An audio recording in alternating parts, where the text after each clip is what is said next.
오늘 말씀을 들어야 될 시간입니다. 하여튼 최대한 짧게 해보겠습니다. 오늘은 금식에 대한 이야기를 할 건데요. 예수님은 천국 백성이 살아갈 세 가지 영적 생활에 대해서 이야기했습니다. 구제, 기도, 금식 세 가지죠. 이것은 이스라엘 백성들에게는 누구나 다 익숙한 종교 행위였는데 구제가 왜곡되고 기도가 삐뚤려진 것처럼 금식도 정도에서 벗어나기 시작했습니다. 그래서 오늘 예수님께서 그 금식에 대해서 가르치고 있는 것인데요. 핵심은 이것입니다.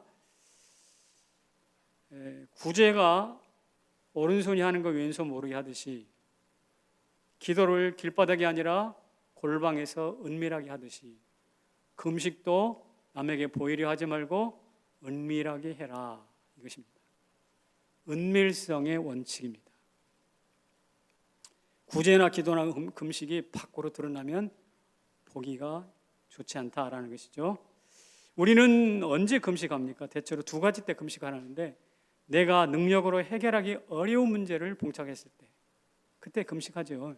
하나님 이거 좀 해결해 달라고. 병에 걸렸든지 재정적으로 관계적으로 어렵든지. 또 하나는 하나님을 더 깊이 알고 싶고 임재 안에 머물고 싶을 때 기도합니다. 두 가지 다 좋은 기도죠. 그런데 요즘에 와가지고는 옛날처럼 그렇게 금식하지를 않는 것 같아요. 최근에 내가 한 1년 동안 금식해 본 적이 있다 하신 분 한번 손 들어 보시겠어요? 예, 있으시군요. 몇 분 계시네요. 감사합니다. 감사합니다. 근데 금식을 자주 하지 않는 경향이 점점 농후해지는데, 이유는 하늘의 하나님께 손을 드는 것보다 인간적인 방편이 앞서요. 하나님의 은혜보다는 내 전략이 우선이라고 생각하기 때문에 그렇습니다. 특별히 또 개신교는 카톨릭을 저항하면서 나왔잖아요. 카톨릭은 어떤 전통이 있냐면, 금식을 통해서 그 사람이 영적으로 수준 높다, 마치 별다는 것 같은 그런 느낌을, 그런 가르침을 주거든요, 이 카톨릭이. 그러니까 이것을 예수 그리스도의 은혜가 아니라 공로, 자기가 금식한 몇 번 했다, 이런 공로에 의존하는 신앙이라고 해서 우리 개신교인들은 그것을 거부합니다. 그러다 보니까 금식 자체도 거부해버렸어요. 상당히 금식에 대해서도 호의적이가 아닌 것이죠. 그러다 보니 우리 개신교인들이 카톨릭에 있는 사람들보다 훨씬 더 금식에 대하여 진지하지가 않아요. 이런 전통들이 있다 보니까 우리 교회에서는 금식에 대한 전통을 잃어버렸는데, 오히려 세상이 더 금식을 많이 하는 것 같아요.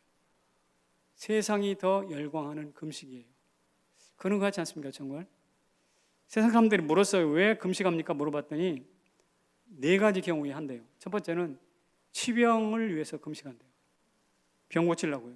그러니까 소화기 계통이라든지 심혈관계 계통이 있는 사람들은 이 금식하면서 병이 좋아지고 또 몸에 쌓인 독소가 빠져나가고 뭐 그런다네요. 그래서 치병 효과가 있다라는 것이죠. 두 번째로는 미용 효과예요. 미용. 각선미, 쭉쭉 빠진 각선미, 몸매 뭐 이런 것들을 동경하다 보니까 너도 나도 다이어트를 하는 것 같아요. 우리가 모델이 아닌데 모델처럼 될 필요는 없잖아요. 안 그래요? 제가 막 이렇게 욕심이 자랑하고 그런 목사가 돼야 될 필요 없잖아요. 그런데 우리가 그렇게 된다. 그래서 다이어트가 중요 방송, TV 방송의 주제가 되고 있습니다. 하지만 이런 모습을 북한에서, 먹을 게 없는 북한에서 본다면 어떻게 될까요? 미친 짓이라고 할 겁니다. 우리가 30-40년 전에 도시락에 혼분식 해야 됐잖아요. 여러분 도시락 검사하지 않았어요, 옛날에? 그래가지고 보리쌀 안 보이면 막 얻어맞고 그랬잖아요. 그런 시절에 생각해 보면 참 격세지감입니다. 지금 밥 굶고 하는 게. 그러나 어쨌든 미용의 목적을 위해서 금식하는 사람이 많이 있어요. 세 번째는 뭐 하냐면 투쟁이 아니라 투쟁을 위해서 하는 것입니다. 자기 정치적인 의견을 관철시키기 위해서 저 광화문에다가 텐트 쳐놓고 거기서 굶는 것을 여러분 자주 보았을 것입니다.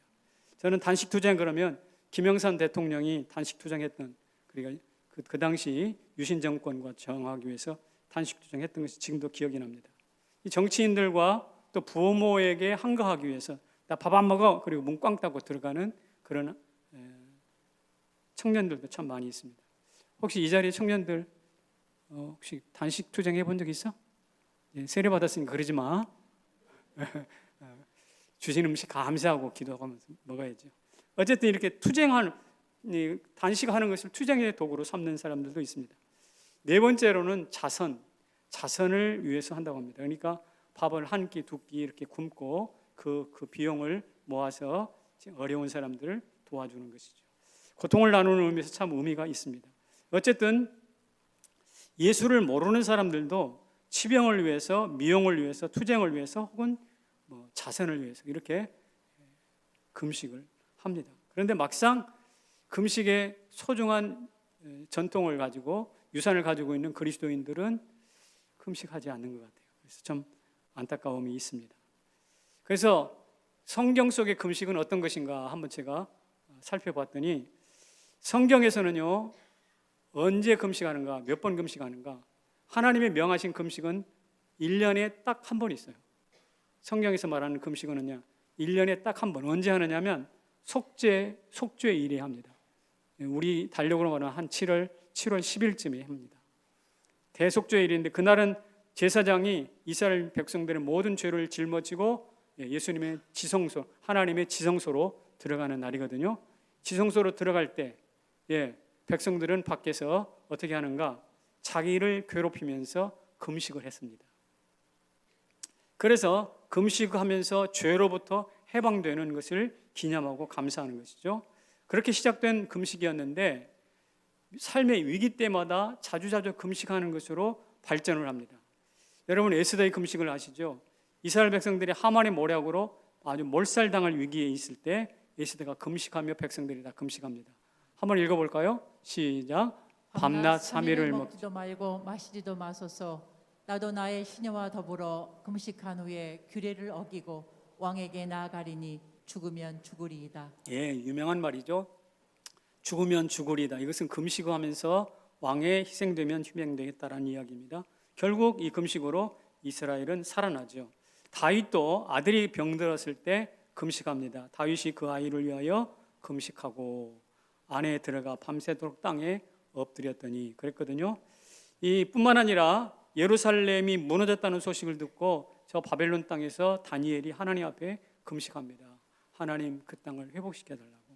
이제 이스라엘이 가나안 땅으로 예루살렘으로 포로에서 돌아오게 되었는데 그 수천 킬로를 많은 사람들이 걸어와야 되니까 안전에 문제가 있을 거 아니에요.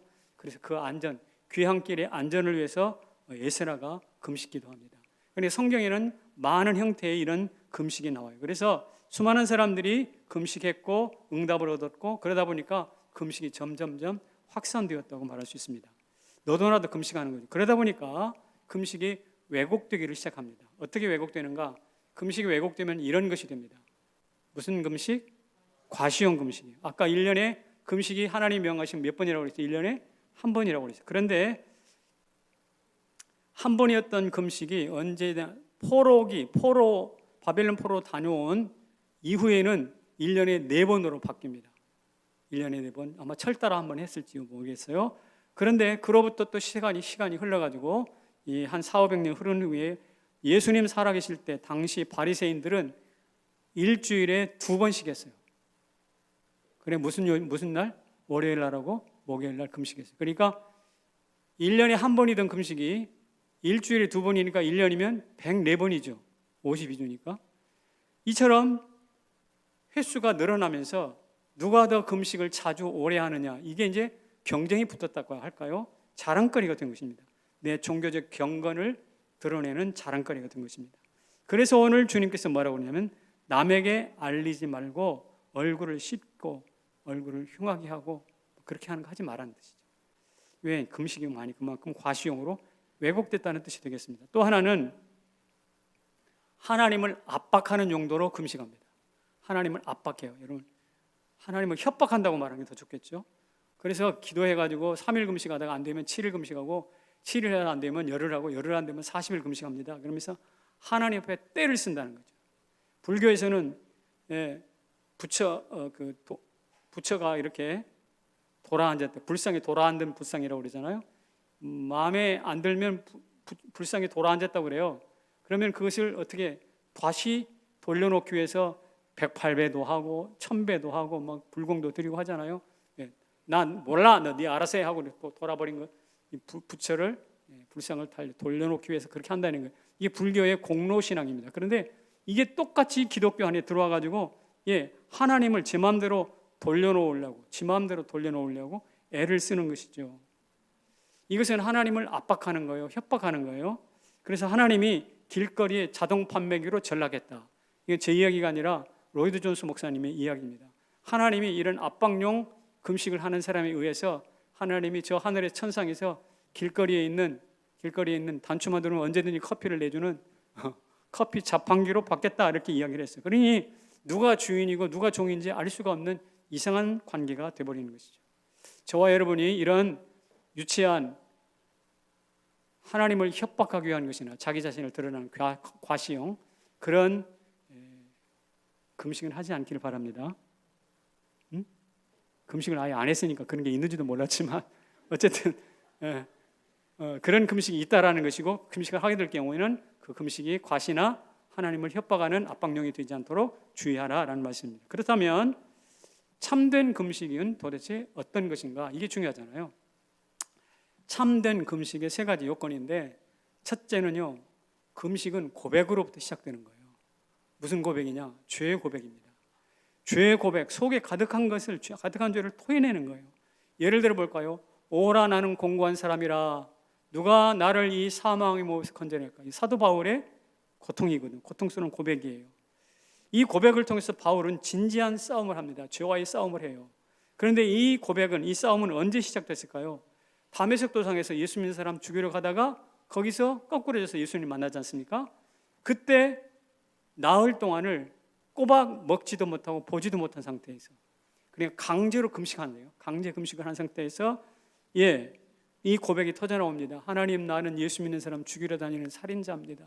내가 스데반을 죽였습니다. 나를 건져 주옵소서. 이런 고백을 하기 시작한 것이 발전해가지고 나는 공고한 사람이라 누가 나를 이 사망에서 건져내랴, 이렇게 발전됐거든요. 그런 측면에서 금식으로 시작된 고백은 그 금식을 더 뜨겁게 촉발시키고, 금식은 고백을 더 확장시킵니다. 그래서 바울에게 있어서는 금식과 강제 금식과 고백이 핍박자 사울에서 전도자 바울로 바뀌는 계기가 돼요. 이렇게 금식을 제대로 하면 대단한 변화가 있는 것입니다. 우리 모두 그렇게 되기를 소망합니다. 그래서 그리스도인으로 막 시작할 때, 탄생할 때 금식으로 시작됐는데, 죽을 때 어거스틴도 그렇습니다. 어거스틴은 거의 생명이 다 돼갈 때, 어거스틴이 70이 넘어서 돌아가셨는데 생명이 거의 다 돼갈 때 마지막에 시종에게 벽에다가 말씀을 하나 써 붙여달라고 기도했어요. 도움을 요청했어요. 그래놓고 그 고백을 하면서 숨을 거둡니다. 그 고백의 말씀이 이 말씀이에요. 같이 읽습니다. 시작. 하나님이여, 주의 인자를 따라 내 죄악을 깨끗이 지워주소서. 내 허물을 말갛게 씻으시며 나의 죄를 깨끗이 제하소서. 지금 먹지 못했습니다. 바싹 말랐습니다. 마지막 숨을 헐떡입니다. 죽기 직전입니다. 그때 아까 저 시편 말씀은 다윗이 범죄했을 때 용서를 구하는 고백이거든요. 다윗의 고백이에요. 그 다윗의 고백을 자기의 고백으로 채택하는 거예요. 그리고 죽어갑니다. 그래 아름다운 죽음이 되는 거예요. 이 고백은요, 이 금식과 고백은 이처럼 새로운 삶을 탄생케 하거나 새로운 삶을 마감하는 대단히 중요한 전환점이에요. 거기에는 아까 말한 대로 압박용, 과시용이 전혀 없어요. 두 번째 금식이 뭐냐면 중단입니다. 중단. 금식은요, 밥을 굶듯이 욕망, 내 안에 들끓는 욕망을 멈추게 하는 거예요. 하나님이 스가랴에게 이렇게 물은 바가 있거든요. 70년 동안 포로 생활하면서 너희들이 금식했잖냐? 70년 동안 금식하고 애통하였거니와 그 금식이 다 같이 나를 위하여 한 것이냐? 나를 위하여, 정말 나를 위하여 한 것이냐? 라고 스가랴에게 하나님께서 질문합니다. 그러니까 금식에는 말이죠, 아까 말한 것처럼 지독한 이기심, 압박용, 과시용이 끼어들 수가 있다는 것인데, 그것을 잘라내는 거예요. 진정한 금식은요, 나를 위한 추구라든지 자화자찬을 중단시키거든요. 여러분, 탕자가 왜 돌이켰을까요? 예, 하는 일이 지긋지긋해서? 돼지우리에서 그 악취나는 것이 너무 코를 찔러서? 먹던 쥐염 열매 너무 질려서? 나 이상 더 이상 못 먹겠다 이런 겁니까? 아닙니다. 그에게는요, 역시 강제 배고픔이 있어요. 강제 금식이 있었다고요. 강제 금식이 어떻게 됐는가? 갑자기 하나님의 사랑, 그리고 아버지가 나를 용납하실 거라는 사랑을 불현듯 떠오르게 했잖아요. 그래서 강제 금식이라는 것이 탕자의 생활을 종지부짓게 하면 멈추게 하는 거예요. 이처럼 금식이라는 것은 죄를 중단시키고 우리의 욕망을 어떻게 해요? 타락을 어떻게 해요? 멈추게 합니다. 혹시 들끓는 욕망으로 인해서 참 고통을 겪고 똑같은 죄를 자주 반복하시는 분이 계시면 금식 한번 해보세요. 하나님 앞에 이 순수한 동기로. 세 번째 금식은요, 뭐냐? 이것입니다. 뭐라고요? 집중하는 거예요. 그러니까 첫 번째 죄를 고백하고, 두 번째 자기 욕망을 중단시키고, 세 번째 누구에게? 하나님께만 집중하는 거예요. 다시요. 금식은 죄를 고백하고요, 욕구를 중단시키고요, 하나님께만 집중하는 거예요. 사슴이 시냇물을 찾기에 갈급한 것 같이 하나님을 집중적으로 찾는 거예요. 병원에 가면 집중치료실이 있듯이 영혼의 집중치료실이 어딘가? 제가 볼 때는 금식이에요. 왜? 금식하면서 하나님께 집중하는 거거든요. 그리고 이 집중이 무너지면 신앙생활에 위기가 찾아옵니다. 신학자 알란이라는 사람이 이런 말을 했네요. 같이 한번 읽어보겠습니다. 시작. 아담이 금식했다면 에덴에서 추방당하지 않고, 에서가 금식했다면 장자권을 팔지 않고, 노아가 금식했다면 나체로 추태를 보이지 않았을 것이다. 저 사람들은 전부 다 먹어서 실패한 사람들이에요. 예, 과일을 따먹어서 실패하고, 팥죽을 팔아버리고, 팥죽을 먹어서 장자권 잃어버리고, 예, 술을 마셔서 추태를 보고 벌레등 누워가지고 홀딱 벗고. 여러분, 이게 바로 무엇입니까? 먹어서 그런 거예요. 먹어서. 만약에 저들이 금식의 원리를 알았다면 실패하지 않았을 거예요. 그래서 인생, 성도의 실패는요, 집중의 실패입니다.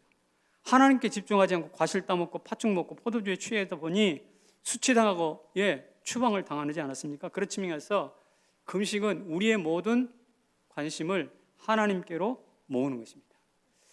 지금 코로나로 인해서 막 우리 삶이 흔들리니까 여러분, 지금 굉장히 우리가 흔들리고 있습니다. 하나님께 집중을 못해요. 이럴 때일수록 온 교회가 마음을 모아서 하나님께 기도하고 금식하면서 나갔으면 참 좋겠다 싶습니다. 자, 제가 지금 죄의 고백과 욕망의 중단과 하나님께 집중, 이 세 가지를 이야기하지 않았어요?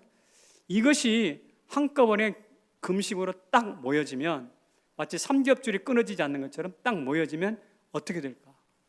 진정한 금식을 하면 어떻게 될까? 저는 이렇게 된다고 생각합니다. 같이 읽어봐요. 시작. 은밀한 천상의 축제에 들어가는 거예요. 은밀한 천상의 축제에 들어가는 거예요. 내 눈이 열리는 거예요. 내 마음이 열리는 것은 물론이거니와 하나님 나라의 거룩한 신비 안에 동참하는 거예요. 7세기 학자 이시도로라는 사람은 이렇게 금식을 평했습니다.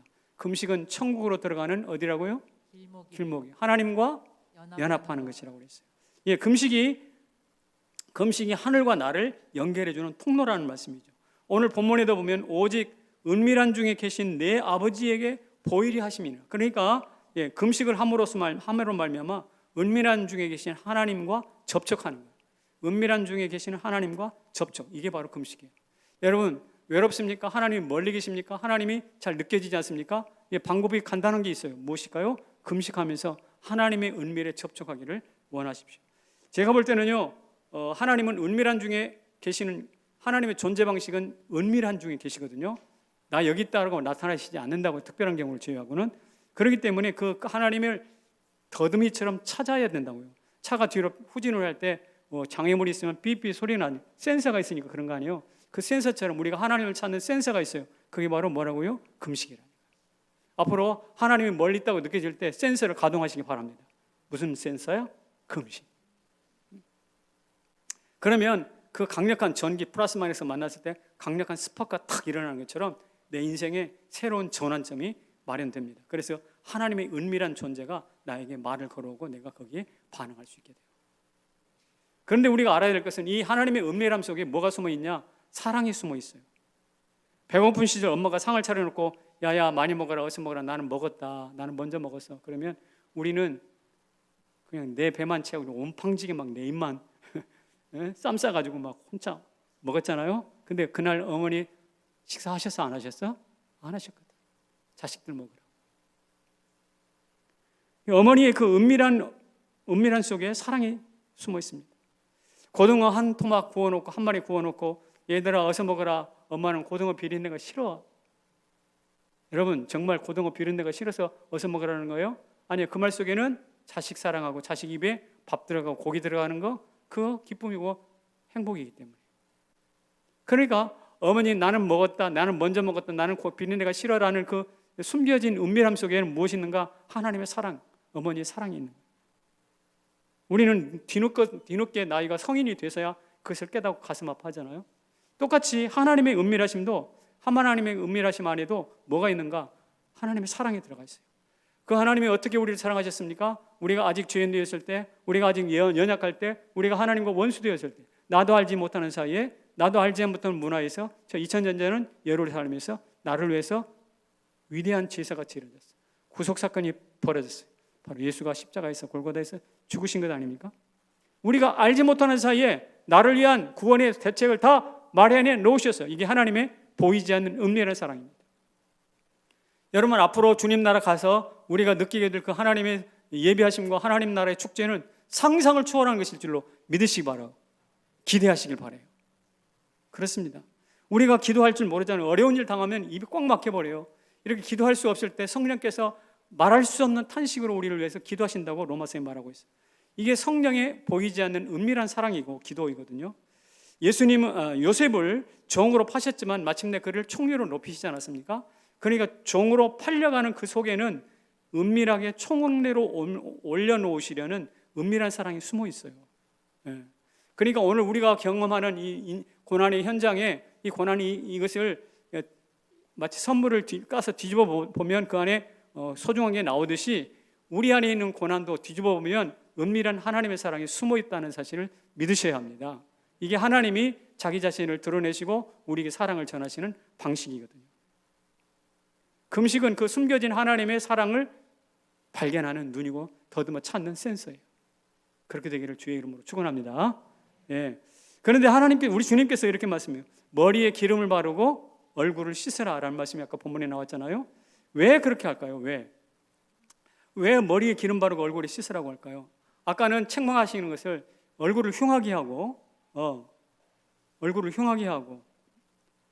죄를 뒤집어 쓰고 이런 것인데, 이것은 나 기도합네라는 것을 사람들에게 드러내기 위한 것이잖아요.